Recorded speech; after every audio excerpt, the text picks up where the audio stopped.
गुरु गीता एक पवित्र एवं महान ग्रंथ है जिसमें भगवान शिव और माता पार्वती के बीच हुए संवाद का वर्णन है।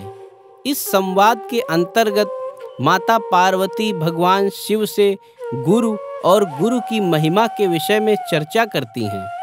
भगवान शिव इस संवाद में माता पार्वती को गुरु के महत्व, गुरु की पूजा करने के तरीके, गुरु गीता पाठ के लाभ और गुरु की महत्ता का वर्णन करते हैं। भगवान शिव स्वयं भी गुरु को ब्रह्मा, विष्णु और महेश्वर से सर्वोपरि मानते हैं। भगवान शिव कहते हैं कि कोई भी मनुष्य बिना गुरु की पूजा और उनकी कृपा प्राप्त किए बगैर मोक्ष प्राप्त नहीं कर सकता है। गुरु गीता में शिष्य की योग्यता, उसकी मर्यादा, व्यवहार, अनुशासन आदि को पूर्णतः दर्शाया गया है। गुरु की शरण में जाने से शिष्य को सभी धर्म, अधर्म, पाप, पुण्य के बंधन से मुक्ति प्राप्त होती है और वह अंततः अच्युत और अविनाशी सत्य की प्राप्ति करता है। इस प्रकार गुरु की महिमा को पूर्णतः समझाते हुए गुरु गीता शिष्यों को आत्मज्ञान की ओर प्रेरित करती है, साथ ही जीवन के उद्देश्य को समझने में सहायक होता है और आध्यात्मिक उन्नति की प्रेरणा देता है। इस प्रकार गुरु गीता का पठन, श्रवण और उसके अनमोल वचनों को अपनाना अत्यंत महत्वपूर्ण माना जाता है। सनातन ज्योति चैनल पर आपका हार्दिक स्वागत है। आपने हमारे 5वें अध्याय गुरु और शिष्य कैसा हो में विस्तार से जाना कि गुरु और शिष्य में किस प्रकार के गुणों का होना आवश्यक है। यदि आपने हमारे पिछले अध्याय नहीं देखे हैं तो उनका लिंक प्राप्त करने हेतु विवरण खाने पर जाएं। आइए अब हम 6ठे अध्याय गुरु गीता की महिमा में विस्तार से समझते हैं कि गुरु गीता का पठन और श्रवण क्यों आवश्यक है। 6ठा अध्याय गुरु गीता की महिमा।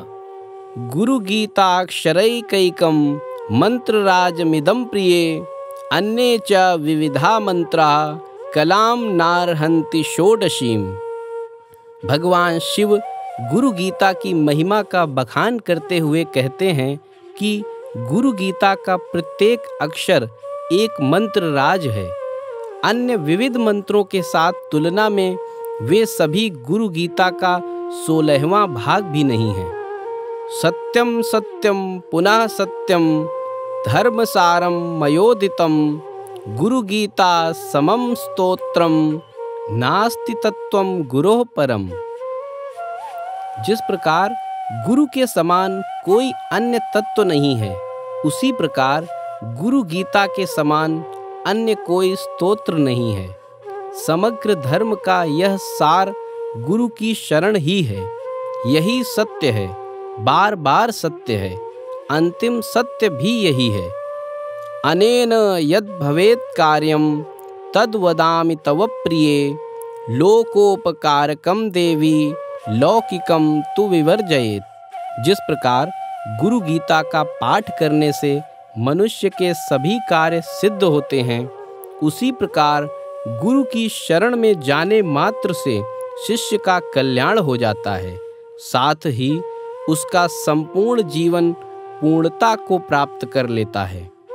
गुरु की शरण एक प्रकार से इस जगत के लोगों के लिए एक उपकार है।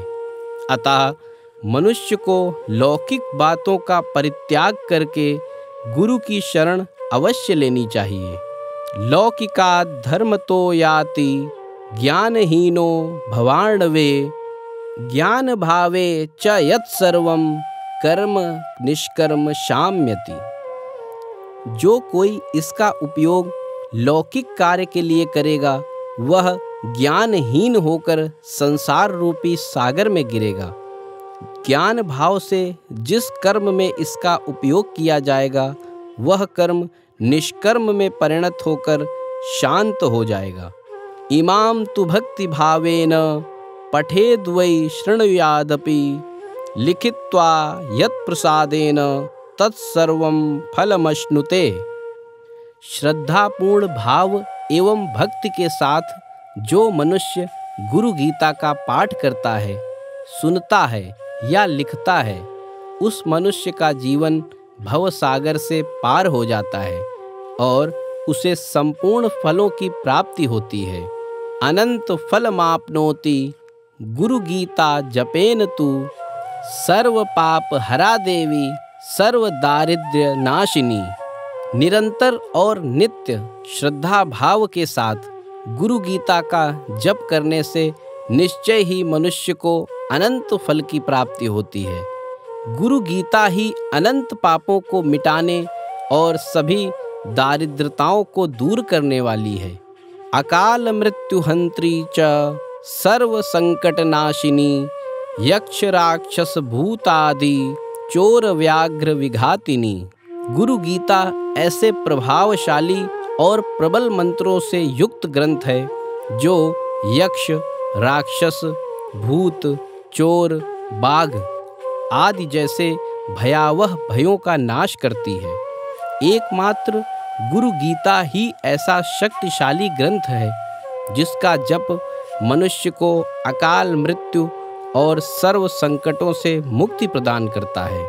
सर्वोपद्रव कुष्ठादि दुष्ट दोष निवारिणी यत्फलम गुरु सानिध्यात् तत्फलम पठनात् भवेत्। गुरु गीता सभी प्रकार के उपद्रवों, कुष्ठ और दुष्ट रोगों और दोषों का निवारण करने में सक्षम है। जिस प्रकार श्री गुरुदेव का सानिध्य मनुष्य का कल्याण करता है, उसी प्रकार गुरु गीता का पाठ जीवन को पूर्णतः प्रदान करने वाला और सब दुखों का नाश करने वाला है। महाव्याधि हरा सर्व विभूते सिद्धिदा भवेत् अथवा मोहने वश्ये स्वयमेव जपेत सदा। गुरु गीता का पाठ करने से महाव्याधि दूर होती है, सर्व ऐश्वर्य और सिद्धियों की प्राप्ति होती है। मोहन या वशीकरण में इसका पाठ स्वयं करना चाहिए। मोहनम सर्वभूतानां बंध मोक्षकरम परम देवराज्ञां प्रियकरम राजानम वशमानयेत। गुरु गीता जैसे प्रभावशाली ग्रंथ का पाठ करने वाले मनुष्य पर तो संपूर्ण जगत के प्राणी मोहित हो जाते हैं। उन्हें सांसारिक बंधन से परम मुक्ति मिलती है। ऐसे महान ग्रंथ का नियमित श्रद्धा भाव से जप करने वाले मनुष्य तो देवराज इंद्र को भी प्रिय होते हैं और राजा सदैव ऐसे मनुष्यों के वशीभूत रहता है। मुखस्तंभ करम चैव गुणानां च विवर्धनम दुष्कर्म नाशनम चैव तथा सत्कर्म सिद्धिदम। गुरु गीता का पाठ शत्रु के मुख को बंद करने वाला है, गुणों की वृद्धि करने वाला है, दुष्कृत्यों का नाश करने वाला है और सत्कर्म में सिद्धि देने वाला है।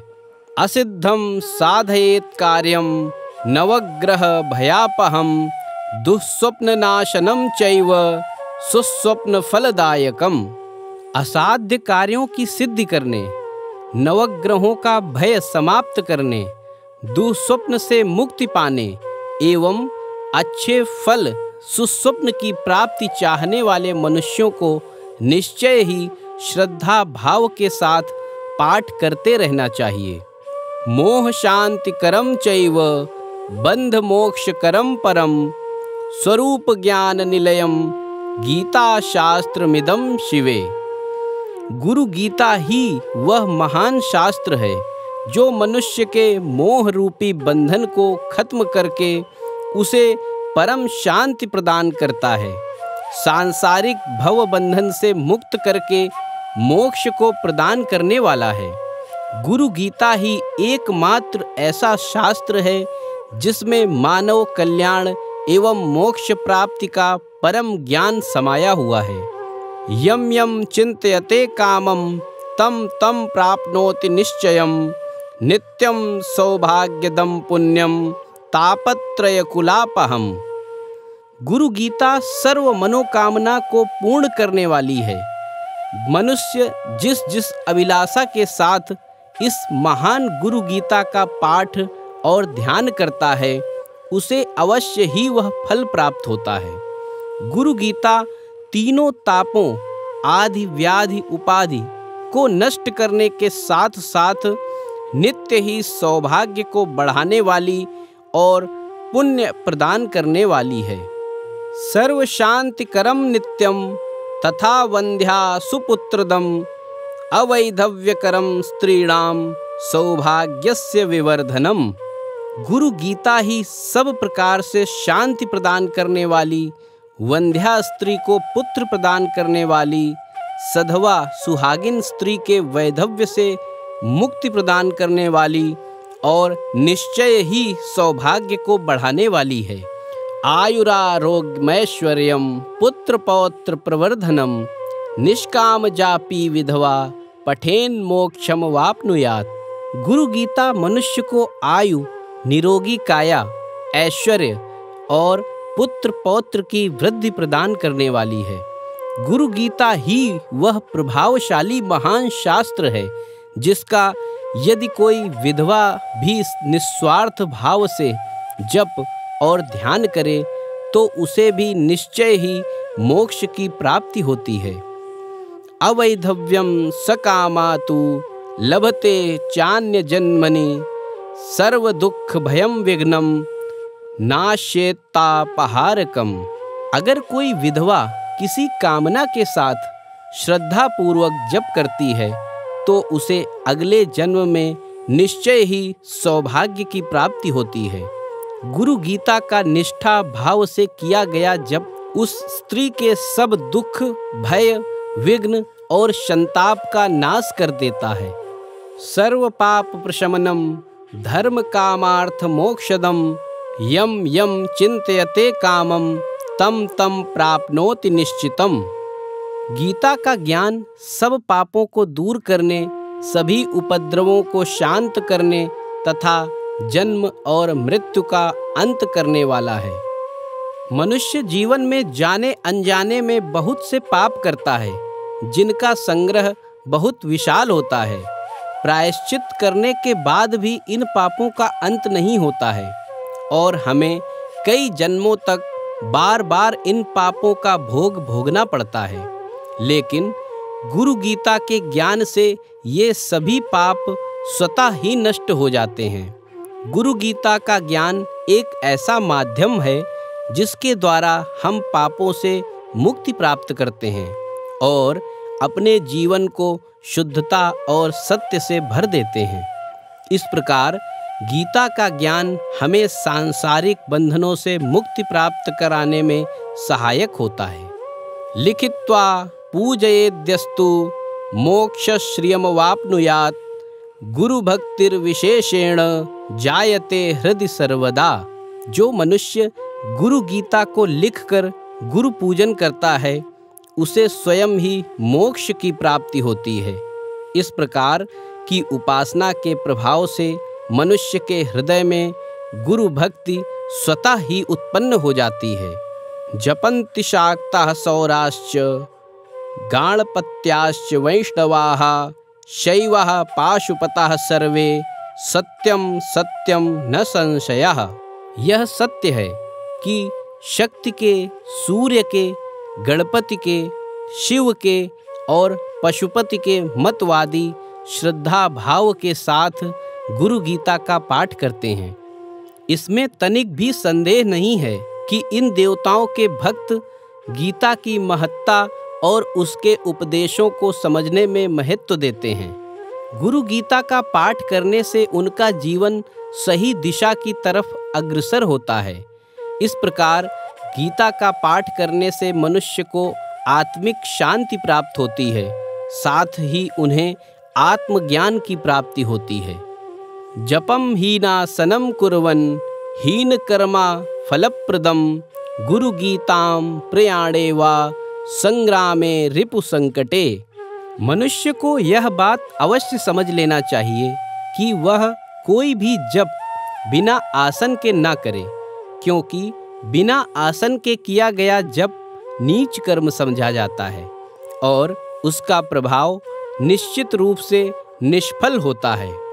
यात्रा में, युद्ध में या शत्रुओं के उपद्रव आदि चुनौतीपूर्ण समय में भी गुरु गीता का जप पाठ करने से मनुष्य को अवश्य ही विजय मिलती है।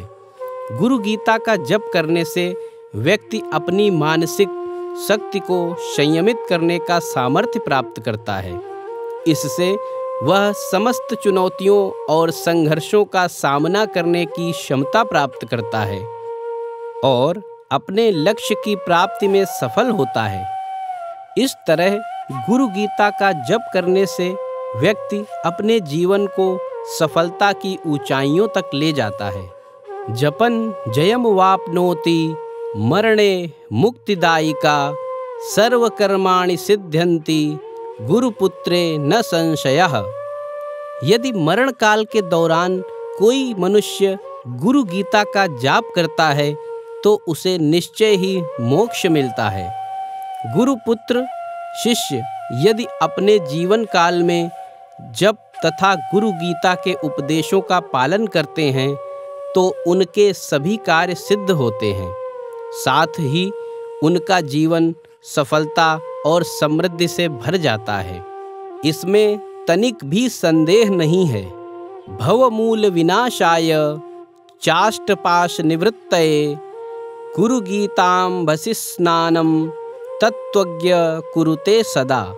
तत्वज्ञ पुरुष या ज्ञानी व्यक्ति संसार रूपी वृक्ष की जड़ को कमजोर करने के लिए एवं 8 प्रकार के बंधनों संशय, दया, भय, संकोच, निंदा, प्रतिष्ठा, कुलाभिमान और संपत्ति से मुक्ति प्राप्त करने के लिए सदैव गुरु गीता रूपी गंगा में स्नान करते रहते हैं, अर्थात सच्चे ज्ञान एवं मोक्ष की प्राप्ति हेतु निरंतर गुरु गीता का जप और ध्यान किया करते हैं। सर्वशुद्धः पवित्रोऽसौ स्वभावाद्यत्र तिष्ठति तत्र देवगणाः सर्वे क्षेत्रपीठे चरन्ति च। इस प्रकार निरंतर गुरु गीता का जप और ध्यान करने वाले महापुरुष स्वभाव से ही पूरी तरह शुद्ध और पवित्र होते हैं। ऐसे महापुरुष जहाँ निवास करते हैं वह स्थान तीर्थ रूप हो जाता है। ऐसे तीर्थ रूपी स्थान पर सदैव देवताओं का वास होता है। आसनस्था शयाना वा गच्छन् तिष्ठन्तोऽपि वा अश्वरूढ़ा गजारूढ़ा सुषुप्ता जाग्रतोऽपि वा शुचिभूता ज्ञानवन्तो गुरुगीतां जपन्ति ये तेषां दर्शन संस्पर्शात् पुनर्जन्म न विद्यते। मनुष्य पवित्र गुरु गीता का जप या ध्यान चाहे किसी भी अवस्था में करे, आसन पर बैठकर या लेटे हुए, खड़े हुए या चलते हुए, हाथी या घोड़े पर सवार होकर, जागृत अवस्था में या सुषुप्त अवस्था में, वह निश्चय ही मन की शुद्धता और पवित्रता को प्राप्त कर लेते हैं।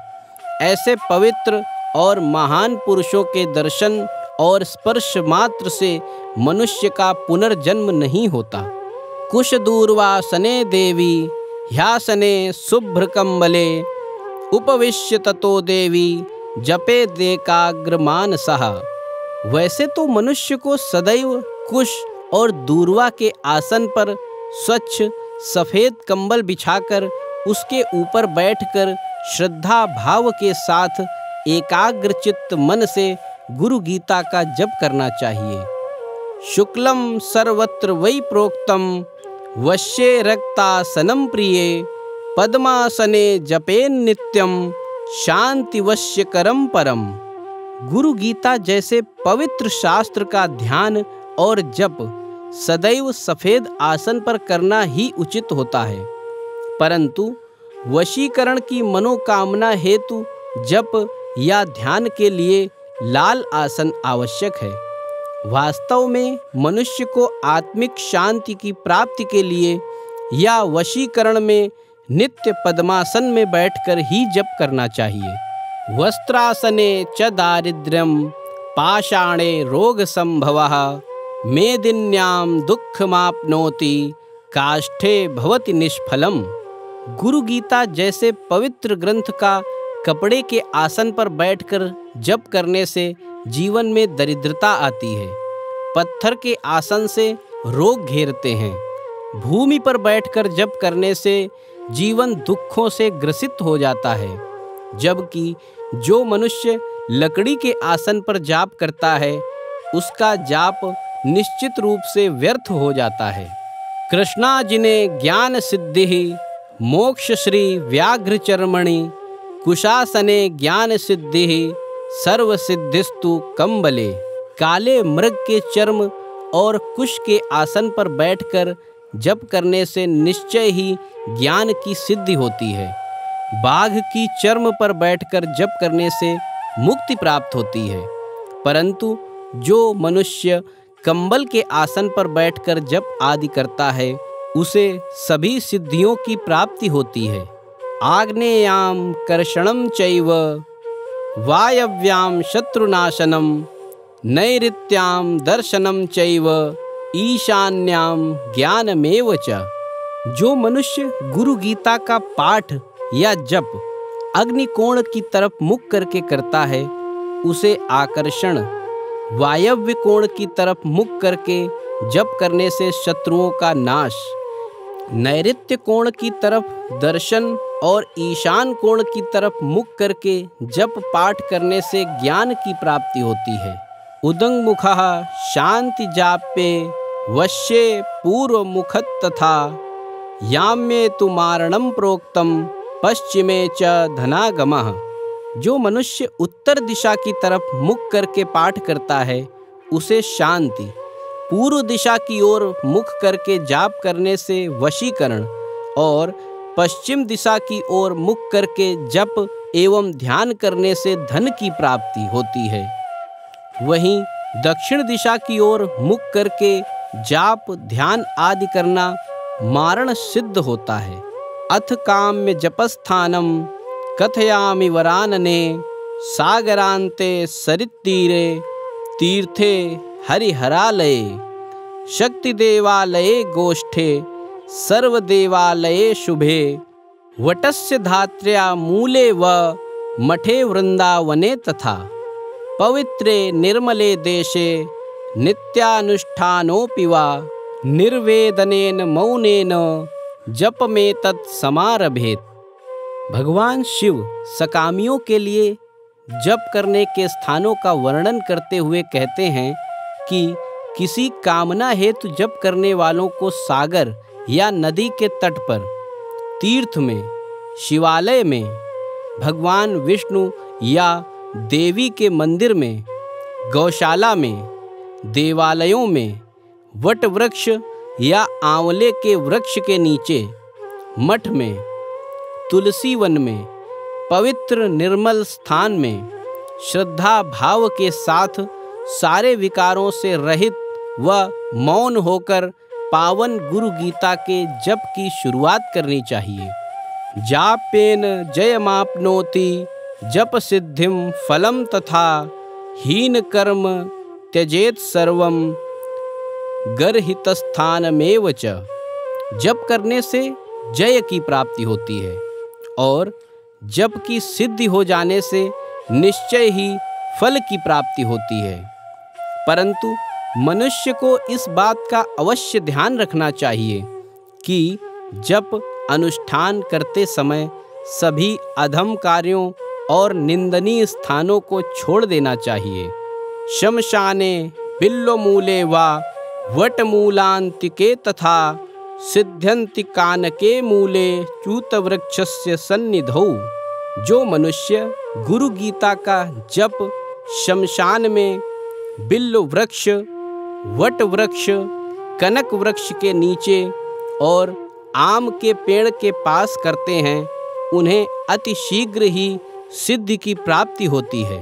न मृषा स्यादियं देवी मदुक्ति सत्यरूपिणी गुरु गीता समम स्तोत्रम नास्ति नास्ति महीतले। भगवान शिव माता पार्वती को समझाते हुए कहते हैं कि गुरु गीता के अनमोल वचन कभी असत्य नहीं हो सकते। गुरु गीता ही सत्य स्वरूप है। इस पृथ्वी पर मनुष्य के कल्याण हेतु गुरु गीता के समान अन्य कोई स्तोत्र नहीं है। गुरु गीता मिमां देवी हृदि नित्यम विभावय महाव्याधिगतै दुःखै सर्वदा प्रजपेन मुदा। भगवान शिव स्वयं माता पार्वती से कहते हैं कि देवी, जो मनुष्य गुरु की शरण और गुरु गीता को नित्य श्रद्धा पूर्वक हृदय में धारण करते हैं, उनका कल्याण निश्चय ही जानना चाहिए। गुरु की शरण और गुरु गीता का जाप महाव्याधि से ग्रसित और दुखी मनुष्यों को सदा आनंद के साथ ग्रहण करना चाहिए। प्रिय दर्शकों, गुरु गीता के 6ठे अध्याय गुरु गीता की महिमा के अनमोल ज्ञान का श्रवण करने के लिए आपका धन्यवाद। इस अध्याय के माध्यम से सनातन ज्योति का यह बताने का प्रयास है कि वास्तव में गुरु गीता का पठन और श्रवण क्यों आवश्यक है। गुरु गीता का पठन और श्रवण क्यों आवश्यक है को पूर्णतः जानने के लिए और उनका लिंक प्राप्त करने हेतु विवरण खाने पर जाएं। हमारे इस चलचित्र को देखने और अपना अमूल्य समय देने के लिए आपका धन्यवाद। अगर आपको हमारा यह चलचित्र पसंद आया है तो हमारे चलचित्र को पसंद करें, साझा करें और हमारे चैनल की सदस्यता लें। नमस्कार।